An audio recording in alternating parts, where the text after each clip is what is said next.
Priyanka Chopra lead role లో నటిస్తున్న latest movie the Bluff. Director Frank E Flower తెరకెక్కిస్తున్న ఈ సినిమా నుంచి లేటెస్ట్ గా గ్లిమ్స్ రిలీజ్ చేశారు. మూవీ 4న విడుదల కానున్నట్టుగా తెలిపారు. అమెజాన్ ప్రైమ్ వీడియోలో ఫిబ్రవరి 25 నుంచి స్ట్రీమింగ్ కానుంది. హాలీవుడ్ అవార్డుల సీజన్ లో అత్యంత ప్రతిష్టాత్మక 83వ గోల్డెన్ గ్లోబ్ అవార్డు ఈ ఏడాది పాల్ థామస్ ఆండర్సన్ దర్శకత్వం వహించిన one battle after another movie సత్తా చాటింది. ఈ సినిమాకు ఆండర్సన్ ఉత్తమ దర్శకుడు, ఉత్తమ స్క్రీన్ ప్లే అవార్డులను కైవసం చేసుకున్నారు. మరోవైపు మార్టీ సుప్రీం చిత్రంలో నటనకు గాను తిమోథీ చాల్మేట్ ఉత్తమ నటునిగా నిలిచారు.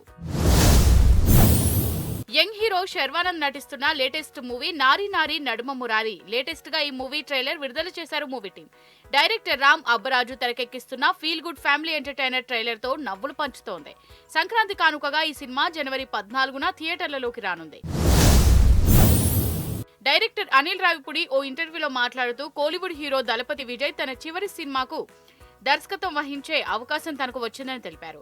అయితే విజయ్ గారితో స్ట్రైట్ సినిమా చేయాలనే ఉద్దేశంతో నేను రీమేక్ కి ఒప్పుకోలేదు. ముఖ్యంగా ఇది ఆయన చివరి ఫిలిం కావడంతో రీమేక్ చేస్తే ఎలా ఉంటుందోనన్న భయం కూడా ఉంది. అందుకే దర్శకత్వం చేసే ధైర్యం చేయలేకపోయానని తెలిపారు. తన కుమార్తె వామిక 5వ పుట్టినరోజు సందర్భంగా బాలీవుడ్ నటి అనుష్క శర్మ మాతృత్వంపై భావోద్వేగభరితమైన పోస్ట్ చేశారు. తల్లిగా మారిన తర్వాత తనలో వచ్చిన మార్పులను వివరిస్తూ ఈ ప్రయాణంలోని ప్రతి క్షణాన్ని తన సోషల్ మీడియాలో పోస్టు ద్వారా తెలిపింది. దర్శకుడు సుకుమార్ పుట్టినరోజు సందర్భంగా అల్లు అర్జున్ ఆసక్తికర ట్వీట్ చేశారు. సుకుమార్ తో కలిసి ఉన్న ఫోటోలను షేర్ చేస్తూ ప్రత్యేకంగా శుభాకాంక్షలు తెలిపారు. సుకుమార్ పుట్టినరోజు ఆయన కంటే తనకే ఎక్కువ ప్రత్యేకమైందని బన్నీ చెప్పారు. సమంత ప్రధాన పాత్రలో నటిస్తున్న తాజా చిత్రం మా ఇంటి బంగారం సోషల్ మీడియాలో రికార్డులు సృష్టిస్తోంది. తాజాగా విడుదలైన ఈ చిత్ర టీజర్ ట్రైలర్ ప్రేక్షకులను విపరీతంగా ఆకట్టుకుంటూ అతి తక్కువ సమయంలోనే 20 మిలియన్లకు పైగా డిజిటల్ వ్యూస్ ను సొంతం చేసుకుని రికార్డు సృష్టించింది.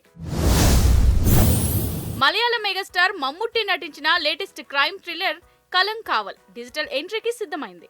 సంక్రాంతి కానుకగా ఈ చిత్రం జనవరి 16 నుంచి మలయాళంతో పాటు తెలుగు, హిందీ, తమిళ, కన్నడ భాషలో సోనీ లీవ్ లో స్ట్రీమింగ్ కానుంది. దర్శకుడు మోహన్ జీ తెరకెక్కించిన Draupadi movie sequel Draupadi 2 trailer social మీడియాను షేక్ చేస్తుంది. భారీ అంచనాల మధ్య విడుదలైన ఈ ట్రైలర్ నెటిజన్ల మధ్య పెద్ద ఎత్తున చర్చకు దారితీసింది. ట్రైలర్లో చూపిన కొన్ని చారిత్రక ఘర్షణలు, డైలాగులు ఇప్పటికే హాట్ టాపిక్ గా మారాయి. కోలీవుడ్ నటుడు కార్తీ, దర్శకుడు నలన్ కుమారస్వామి కాంబినేషన్ లో వస్తున్న మోస్ట్ అవైటెడ్ మూవీ వాతియార్. గత కొంతకాలంగా విడుదల వాయిదా పడుతూ వస్తున్న ఈ చిత్రం ఎట్టకేలకు సంక్రాంతి కానుకగా జనవరి 14న ప్రపంచవ్యాప్తంగా విడుదల కానున్నట్టుగా మేకర్స్ ప్రకటించారు.